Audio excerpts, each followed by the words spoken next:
Why are you a Jets fan? Favorite players, greatest wins, worst losses? We're talking life as a Jets fan today on Locked On Jets.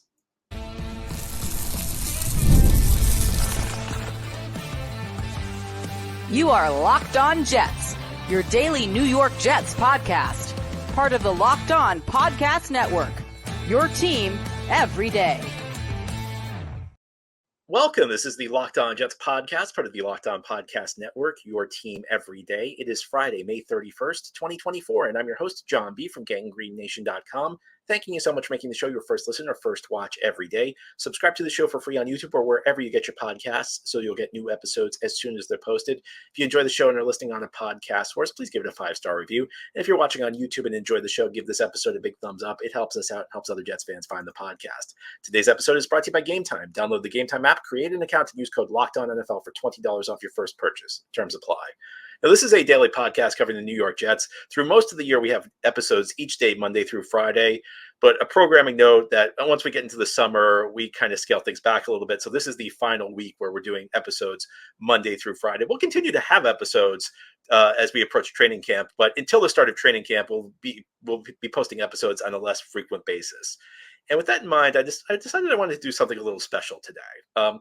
Usually on the show, we're talking about either the big news of the day for the Jets, something that's happened, but we're kind of taking a look at the big picture, breaking down positions, talking about which players are important for the Jets, which guys can make or break the season. But I wanted to take a step back a little bit and talk about myself and talk about why I'm a Jets fan and talk about my experience as a Jets fan. Over the years, I've had this segment called the Listener Spotlight, and I'd like to bring it back in the weeks ahead as we get into the summer, heading into training camp. And that's where I bring a listener to the show on, and they talk about their experience as a Jets fan. But I don't think I've ever done that for myself. So I wanted to tell you how I became a Jets fan, some of my favorite memories, some of my favorite players. And if you'd like to join me for a Listener Spotlight segment, please, by all means, send me an email. I'd love to have you on the show, and I'd love to talk about the Jets. I've been rooting for the Jets for over 30 years, since I was a kid.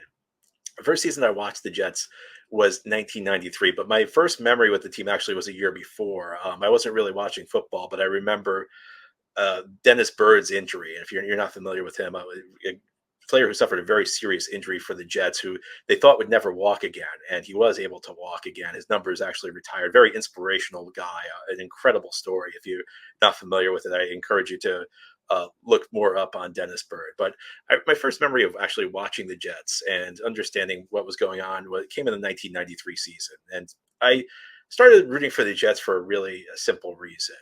I wanted to root for the same team my dad rooted for. My dad's been a big Jets fan for decades.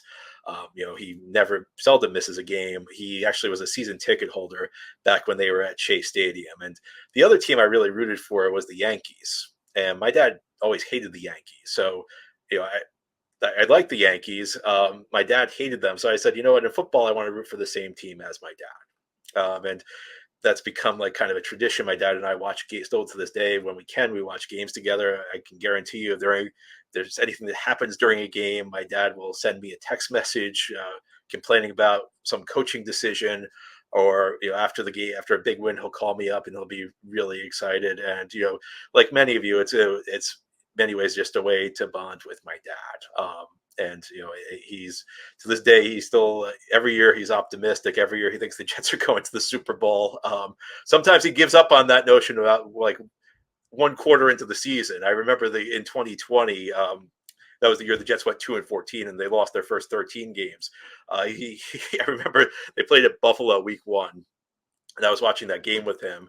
I remember he's chanting before the kickoff, Super Bowl, Super Bowl. And then the Jets fall behind and he goes, first pick in the draft. But we shared a lot of great experiences through the years. And, you may remember I've had my Jet dad on this podcast at times. So ultimately, the reason I'm a Jets fan is because of my dad. Although he would argue that because, the first couple of years I watched the Jets were some difficult seasons. 93, the Jets actually got off to an 8-5 start. And they were one win away from making the playoffs. And they lost their last 3. The first of those losses was they played a Saturday afternoon in the Meadowlands. In the pouring rainstorm against the Dallas Cowboys, and these were the second of the 3 Cowboys teams that won the Super Bowl. Really, really sloppy game in the pouring rain. the next week was a really tough one. They went to Buffalo and played the Bills team that went to the Super Bowl. That was the fourth of the four Bills Super Bowl teams that went to the Super Bowl, and they lost. And their kicker, the late Kerry Blanchard, missed 3 field goals, and any one of them could have sent the Jets to the playoffs. The final week of the season, the Jets entered needing some help. The Jets were playing Sunday Night Football that week in Houston against the Oilers, who have since moved to Tennessee and become the Titans. And the Jets got the help they needed in the afternoon.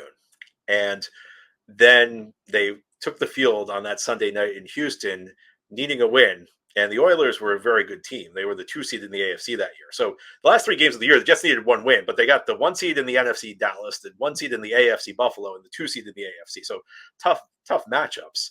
But the Oilers had clinched everything. They did not even play their starting quarterback, the Hall of Famer Warren Moon, in that game. But the Jets were not competitive. They got blown out. And that's a game that's very famous in NFL history, that Jets-Oilers game, because that was the game, you may see highlights now and then of Oilers coordinator Buddy Ryan, Rex and Rob Ryan's father, punching their offensive coordinator Kevin Gilbride on the sidelines. But it began in heartbreak. That was kind of my first Jets heartbreak when I was a kid. The next year, Bruce Coslet was fired and Pete Carroll took over as the head coach. Pete Carroll, of course, went on to do phenomenal things with USC and then the Seattle Seahawks. But his time with the Jets, people say the Jets let this great coach go. I mean, he was very young. He maybe wasn't experienced enough. The Jets had an awful finish to 1994. They were in position they're actually in position to potentially make a run to win the division.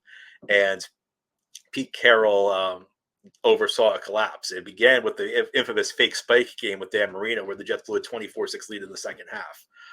So really ugly finish to that season. That got me to where I'm going is my dad. My dad would argue with me that he's the reason I root for the team, because in 1995 the Jets were on the clock in the draft, and that's, you ever seen that famous video of Jets draft bloopers?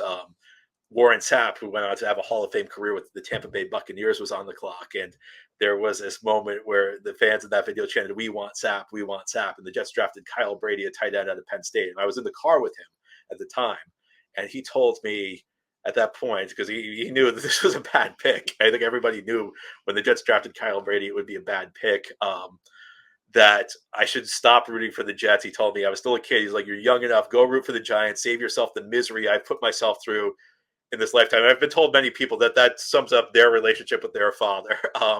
But like I said, I wanted to root for the team my dad rooted for. So I continued to root for the Jets. And, through the years, we've really bonded through the Jets. I mean, sometimes we've disagreed on certain things. Sometimes we disagree about whether a coach is good or not. Sometimes we disagree whether a GM's good or not. And they're like half the time he's right and half the time it ends up I'm right. It's really, really an interesting, but it's always fun. And I think, like a lot of you probably have experiences with your father, or maybe, your kids, where you bond over this team. And, as difficult as it can be watching the Jets. And look, if you hear the show, you know how frustrated I am with the team. And I'm sure you share my frustration. One of the things that's always special to me is just the ability to talk about this team with my dad, because my dad always wants to talk about the Jets. My dad loves the Jets, and even through all the suffering. And he always talks about this game. I was too young for it. I was actually a baby during this game. So some of you longer time fans probably remember this game, this playoff game after the 86 season. It was early 87 in Cleveland, where the Jets had the game won. And they had like a 10-point lead late in the fourth quarter, and they ended up blowing the lead. Mark Gastineau had a terrible roughing the passer penalty. He said, my dad's always said, like, that game, he never came back from that game. He could never recover from that game. But I don't believe him, because every September he's back with this team believing, and he always says that he's done. He always says, like, I'm never coming back. I can't take it anymore. Did it last year when Rodgers got hurt. He always comes back, though, and we always have that to chat about. So anyway, I'm not done telling you my story about Jets fandom. As we continue here on this Friday edition of Locked On Jets, I'm going to tell you some of my favorite Jets players through the years. There are some guys I really love who have played through this team, and I'll explain why as we continue here on this Friday edition of the Locked On Jets podcast. This episode of Locked On Jets is brought to you by eBay Motors. Passion, drive, and patience, the formula for winning championships, is also what keeps your ride or die alive. And eBay Motors has everything you need to maintain your vehicle and level it up to peak performance. Superchargers, roof racks, exhaust kits, LED headlights, and more. Whether you're into speed, power, or style, eBay Motors has you covered. And with over 122 million parts for your number one ride or die, you'll always find exactly what you're looking for. And with eBay Guaranteed Fit, your part is guaranteed to fit your ride every time or your money back. Because with eBay Motors, you're burning rubber, not cash. With all the parts you need at the prices you want, it's easy to make your car the MVP and bring home huge wins. Keep your ride or die alive at ebaymotors.com. Eligible items only, exclusions apply. eBay Guaranteed Fit, only available to U.S. customers. Thank you so much for making Locked On Jets your first listen or first watch every day. We're going to continue through the summer. Again, this is our last day, our last week of doing shows 5 days a week, Monday through Friday, but we'll continue to have shows leading up to training camp. And then once camp begins, we'll be right back at it, going 5 days a week.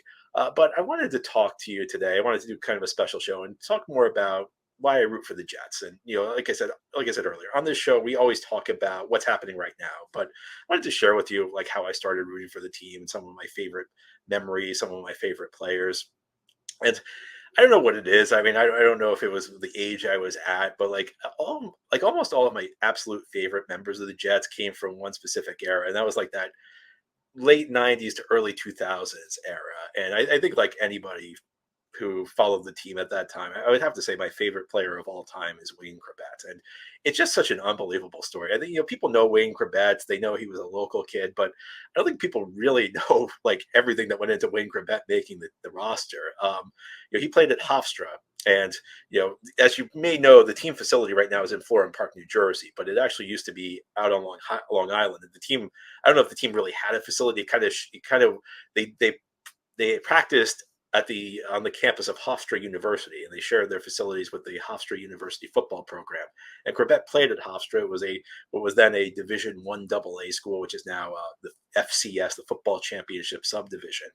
And Chrebet actually tried out for a team in the CFL, the Canadian Football League. It was the Baltimore team. And yes, I know Baltimore is in America, but there was a point during the 1990s where the Canadian Football League actually put some teams in America, and this was before the Ravens existed. It was after the Colts moved from Baltimore, but before the Ravens moved from Cleveland, before the Browns moved to Cleveland and became the Ravens. Chrebet did not make that team. And the legend is that Chrebet got an opportunity with the Jets just because he was a local kid. They kind of did it as a favor to Hofstra. And he ended up making the team, and it was a dreadful Jets team. And I always wondered maybe one of the reasons he made the team because it was the Kotite era where there wasn't a lot of competition. But, I mean, how do you root against a kid like that who is, somebody who's he's not overly big, not overly fast. I mean, physically, not particularly a great receiver. The guy just always found a way to get it done. Mr. Reliable, the guy who always made the clutch catch on the third down. And he unfortunately his career ended in 2005 because of a concussion. And I mean, you may not know how his career ended. His last play, unfortunately, he suffered a big hit, and it was a career-ending concussion. He was knocked unconscious on the play. But if you go back and watch that film, if we go back and watch the video of that game, it was a game in 2005 against the San Diego Chargers. He made a catch on third down and was knocked unconscious and held onto the football. And if that doesn't sum up who Wayne Chrebet was as a player, I mean, just the toughness, the incredible reliability, the guy moving the chains on third down, I don't know what does. My other favorite player, maybe slightly behind Chrebet, was Curtis Martin, a guy the Jets signed in 1998 from the Patriots as a restricted free agent. It actually is one of the most smartest moves a team has made in free agency, not just because Martin was a great player, but Martin was a restricted free agent, and he came from New England. And at that point in time, Bill Parcells had become the Jets coach by that point. And Curtis Martin was a star running back when he coached with the Patriots. Parcells came from the Patriots to the Jets in 97. And 1 year later, Martin was a restricted free agent, so Parcells signed him to an offer sheet. But Mike Tannenbaum, who was not the Jets, he later became the Jets GM, but at that point he was working in the Jets front office, came up with like this genius idea. And essentially, because Martin was a restricted free agent, the Patriots could match any offer the Jets made. But Tannenbaum slipped something into the offer sheet that was something to the effect of, if Curtis Martin plays this contract under New England and only New England, this contract voids after 1 year. Then Martin becomes a free agent again, and the Patriots could not match that because Martin was a restricted free agent. The Jets had to give him compensation if the Patriots let him go. If the Patriots matched that offer, Martin would become an unrestricted free agent in a year and get nothing in return. So it was a brilliant move. And Curtis Martin, a lot of what I said about Corbett is true. Like Martin was not overwhelming physically. Was he super fast? No. Was he super powerful? No. Was he a big home run hitter? No. I mean, there were some years where his average wasn't that great, but he was just so reliable. First of all, he played through everything. He always played hurt. And beyond that, there was just like a consistency to him. We've kind of talked about how we're looking for more consistency from Breece Hall on a play-to-play basis. Breece hits the home runs now. The question is now with better run blocking, can he start turning out more of the 4 or 5 yard run consistently? Martin just like, I've never seen a back who was better at just like finding like the little creases in an offensive line. And the overall toughness. I mean, the guy played through some unbelievable injuries. I mean, you could look through his injury history. I mean, the guy played through sprained ankles, things that were the sideline players for weeks, and he almost never missed a game. And even his last season, was he suffered a knee injury the week 2 game against Miami in 2005. It was like a condition that ended his career. He shouldn't have been able to play, and look, he wasn't super productive the rest of the way because he was playing through this career-ending injuries that should have already ended his career. But I mean, he made it through this. He made it to December that year, playing with an injury that like decimated his knee. I mean, that's just toughness. And the third favorite player I had was Chad Pennington. And I'll believe this, and this is a controversial one because Chad Pennington was kind of a lightning rod for criticism during his career. I'll always believe if Pennington never suffered an injury, he was going to be a great quarterback. And I think that he very well may have led the Jets to a championship at some point. Never had the biggest arm. But I think what happened with Pennington was he got hurt so early in his Jets tenure. He was only a starter for like 2.5 years when he suffered the first injury to his arm. So he came back and like he could, his arm was hanging by a thread. He could, he really could not push the ball down the field at all. There was very little zip on his passes after the injury. And it was never a rocket arm quarterback, but before the injury, his arm was average. He could get it done. And when you combine that with his anticipation, he was incredible anticipation, really good at reading defenses, and just absolute pinpoint accuracy. One of the most accurate quarterbacks I've ever seen. I mean, Pennington's accuracy was among the best of all time. And I'm not saying Pennington was the best among the best quarterbacks of all time. I'm saying that specific aspect of his game, the accuracy. He was just so pinpointing. He hit receivers in stride, and it broke my heart the way his career panned out because he suffered these debilitating injuries, and even after multiple rotator cuff tears, he still came back and was an effective quarterback. He still led the Jets to the playoffs in 2006. Went to Miami after the Jets traded for Favre and won the division with the Dolphins in 2008. These were after two devastating injuries. So you think about that. How good would this guy have been? He could play the quarterback position effectively, even with his arm hanging by a thread. Think about how good he could have been if he had stayed healthy. And I'll always believe that. And I think that when you look back at over the last 30 plus years watching the Jets, there were really 2 points where I felt like the Jets were on the cusp of something special. One was the first 2 years of Rex Ryan, and the other was Pennington's first year or two, where Pennington lit it up. He led the Jets back from a 1-4 start in 2002, and led them to won the division. It really breaks my heart the way his career panned out. And Pennington was the author of some of my favorite Jets moments. As we continue here on this Friday edition of Locked On Jets, indulge me because I'm going to talk about some of my favorite memories rooting for the Jets and my optimism for the future for this team. This is the Locked On Jets podcast here on this Friday. Today I'm talking about my life as a Jets fan. I want to share with you some of my favorite Jets memories. And I began the show talking about my early days as a Jets fan and how the team really struggled in the 90s. And that's where that phrase that I hate same old Jets came from. It was those teams. But Bill Parcells came in 1997. He took over a team that had gone 1-15 under Rich Cote in 96. He got them to 9-7. And they lost the playoffs, a heartbreaking loss in Detroit, the final game of the season that knocked them out of the playoffs. Next year, the Jets won the division at 12-4. And when I think about the last 13 years as a Jets fan, I go back to when I was a kid. And I just remember how much I treasured those Parcells years, like with the Jets being good. And I feel like I appreciated them more than I would have if the Jets were consistently a really good team. I feel like, having seen the team at the bottom of the league, I understood that it was special when your team won. I understood that you should treasure it, that you should savor it. And, if you're a Jets fan who's jaded, and look, I can't blame you if you are. I mean, I certainly have my moments where I get very frustrated with the team. I mean, you can have the whole library of episodes of the show where I express my frustration with the Jets, and you can even tell. Like, I'm part of when I break something down, I'll say the Jets signed this guy. I'll give you the good and the bad. Part of it's like I want to be a good host and I want to be objective and I want to, I never like it when like an analyst is all positive on everything or all negative on everything. I feel like the real world's complicated, and sometimes there are positive things and sometimes there are negative things. But I feel like, and maybe you feel this way too. There has to be something in my head when I say like, I caution people about getting too excited. There's probably something in my head about just like trying to like there's just like a defense mechanism built in. I feel like when you for this team, and I don't feel like there are many fan bases that understand this. I feel like maybe Detroit fans would get it, maybe Cleveland fans would get it, maybe before 2017 Eagles fans would get it, before 2009 Saints fans would get it, but you're always just waiting for the other shoe to drop. But one thing we know watching sports is eventually, even the teams that feel like they're never going to break through, eventually they do. Will it be with this coaching staff? Will it be with Robert Saleh? Will it be with Joe Douglas? I don't know. But I do know will it be with Woody Johnson as the owner? I don't know. But at some point, every team eventually breaks through. Every team eventually figures it out. And I think back, again, going back to like when I was a kid, the Jets had these frustrating seasons. Then Parcells comes along, and there are these special wins. I think about the Herm Edwards era.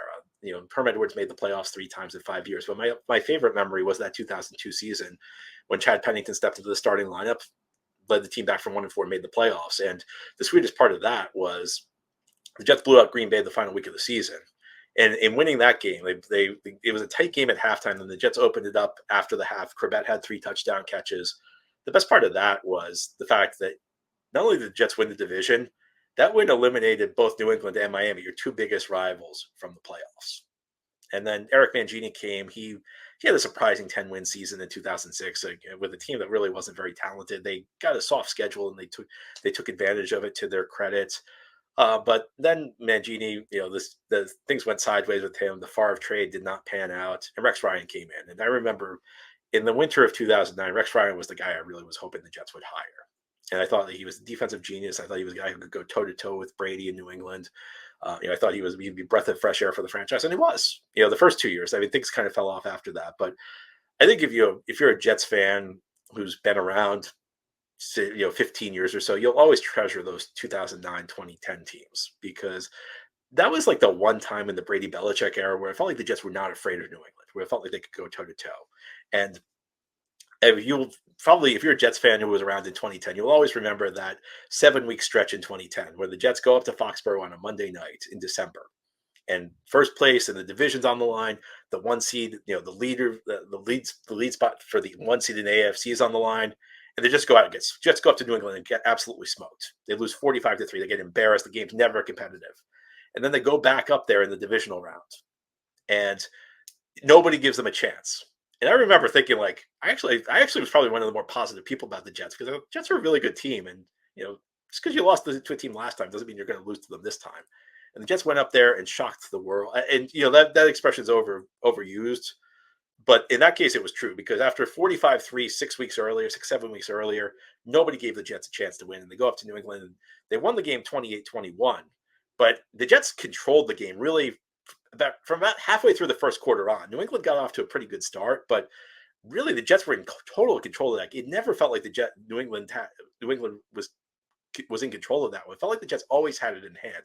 It was for a 7-point win. It was a really dominant performance. And unfortunately, there were also heartbreaks, including the next week when the Jets lost in Pittsburgh with a chance to go to the Super Bowl. 98, that Parcells year ended with a loss in Denver. But they're great memories. Even the 2015 team, I have very fond memories of the Jets team in 2015. It's the only Jets team over the last 13 years that's posted a winning record. They fell a game short of the playoffs too. They had a horrible week 17 in Buffalo, so that's a bad memory. But that team was fun during the season.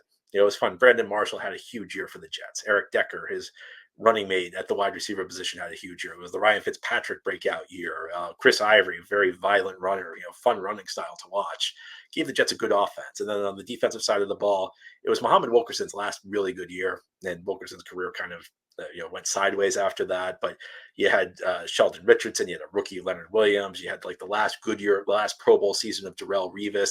David Harris was still around. So you kind of had like that old core of like the guys the Jets drafted in 2000, in the 06-07 range. You still had Mangold on the offensive line, to Brickashaw Ferguson at left tackle, David Harris and Revis with the team. And they had a lot of fun wins that year, including a really fun game against New England Week 16, where they blew a big lead, but they managed to show resiliency and fight back and claw out some victories. And you just hope that these things happen in the future, and they will. They will. I mean, I don't know how soon it'll be. I think we're all hoping that this Rodgers thing works out. I mean, one thing I'll say about Jets fans is there's no fan base that deserves wins more. There's no fan base that deserves this Rodgers thing to work out more than you do, because you've been through it all. You've been through these awful seasons. You've been through the disappointments. You have last year where we all got our hopes up and then we're dashed 4 plays into the season. And I think back again, I'm going to say it one more time. I think back to my childhood, and I think back to, and it wasn't as bad as it's been the last 13 years. I mean, we had, like, I don't know, 4 or 5 bad years when I was a kid, but I remember when Parcells came and just like how much you appreciate it. And one day the Jets will win big, and I'm sure of it. One day I'm sure the Jets are going to win the Super Bowl. Hopefully it'll be in your lifetime. Hopefully it'll be in my lifetime. Hopefully it'll be this year. Hopefully it happens soon. But there's something to be said. I think we all want to root for a dynasty.